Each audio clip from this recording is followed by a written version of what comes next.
sudah keadaan sudah beres, maksud sudah rumput sebagian, itu kan juga akan sudah tertancap di dalam rumput. betul sekali, itu juga akan waktu proses karena biar gimana pun juga.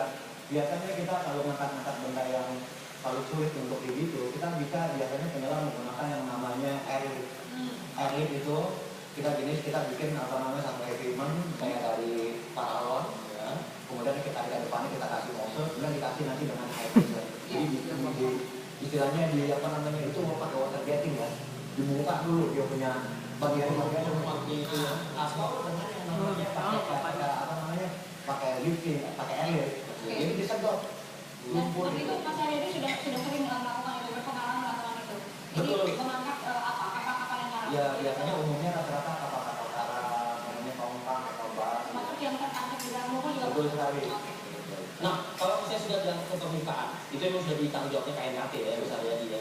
Itu apa yang akan dilakukan? Ditarikkah ke apa namanya ke dermaga atau langsung dilakukan cacah-mencacah di tengah lautan itu? Saya rasa itu nanti kembali lagi ke KNKT ya Mbak ya, karena kita menyangkut masalah apa namanya investigasi, kemudian juga mungkin di situ nanti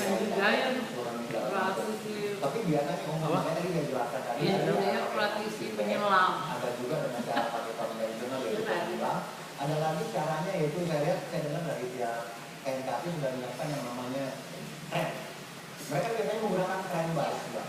Nah kalau kren bus itu jadi tugasnya adalah kren bus itu sudah di posisi kemudian diturunkan dia punya kren apa dia punya HP ku nggak bisa muat ya. apa namanya dia punya hooknya ya, kemudian penyelam kan di situ di badan pesawat atau di butir pesawat. Setelah secure kemudian baru kemungkinan yang paling efektif adalah turunkan ROV. Jadi ROV itu akan memonitor Maka kita di bawah itu lah.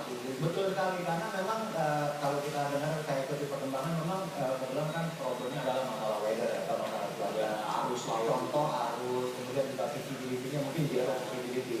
Tapi kalau saya ikuti perkembangan sampai tadi malam saya lihat visibility-nya cukup bagus. Kalau 3 meter ke depan bisa melihat itu jelas karena bisa sampai di visual begitu ya. sebetulnya gini jadi kalau saran dari saya sebetulnya kalau memang mau lebih efektif lagi turunkan ROV.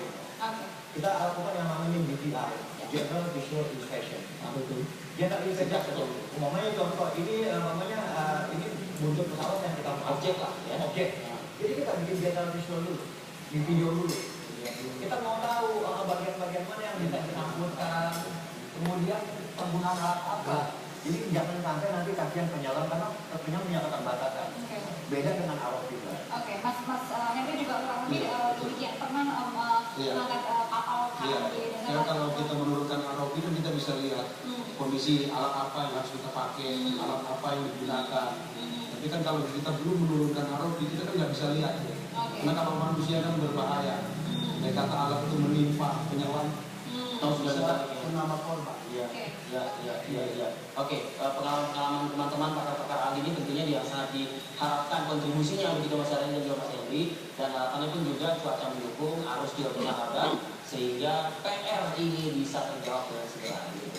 Terima kasih Mas Haryadi, terima kasih juga Mas Henry sudah hadir di Jakarta Indonesia. Ada PR di dasar laut untuk mencari bagian-bagian pesawat yang berhubungan juga yang paling penting adalah penumpang.